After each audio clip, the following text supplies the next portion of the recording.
അപ്പൊ ഇന്ന് നമ്മൾ ഉണ്ടാക്കുന്നത് ഈ ചെമ്പരത്തി വെച്ചിട്ടുള്ള നല്ല അടിപൊളി ജ്യൂസ് ആട്ടോ. അപ്പൊ നമ്മൾ നേരെ മേക്കിംഗ് വീഡിയോയിലേക്ക് പോയാലോ.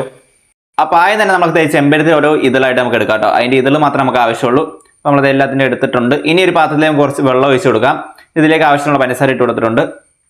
ഇതിലേക്ക് നമ്മൾ ചെമ്പരത്തി ഇട്ട് കൊടുക്കുക. ഇത് നല്ലപോലെ ഒന്ന് ചൂടായ ശേഷം ഇതൊന്ന് ഇളക്കി കഴിഞ്ഞിട്ടുണ്ടെങ്കിൽ ഇതിന്റെ കളർ മാറണം കാണാൻ പറ്റും. ബാക്കി ഒന്ന് വേസ്റ്റ് ഒക്കെ എടുത്ത് കളയാം. നല്ലപോലെ ഒന്ന് തിളക്കട്ടെ കേട്ടോ. അതിനുശേഷം മാറ്റി വെക്കാം. ഇനി ഒരു നാരങ്ങ എടുത്താൽ നന്നായിട്ട് കട്ട് ചെയ്യാം. ഇനി നമ്മളെ ഗ്ലാസ്സിലേക്ക് ഈ വെള്ളം ഒഴിച്ചു കൊടുക്കാം കേട്ടോ. ഇനി 2 ചെറുനാരങ്ങയുടെ പീസ് അതിനകത്ത് നന്നായിട്ട് പിഴിഞ്ഞ് വയ്ക്കാം. അപ്പോൾ തന്നെ അതിൻ്റെ കളർ മാറണം കാണാൻ പറ്റും.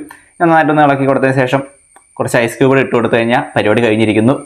അപ്പോൾ നമ്മൾ ചെമ്പരത്തി ജ്യൂസ് ഇതാണ് കേട്ടോ. നമ്മളിത് പൈസ ഒക്കെ ഇട്ട് അടിപൊളിയായിട്ട് റെഡിയാക്കി വെച്ചാണ്. നമുക്കൊന്ന് ട്രൈ ചെയ്ത് നോക്കാം കേട്ടോ.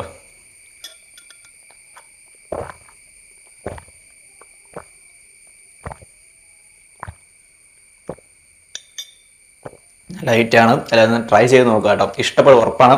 അപ്പോൾ നമുക്ക് ഇതിൽ നല്ല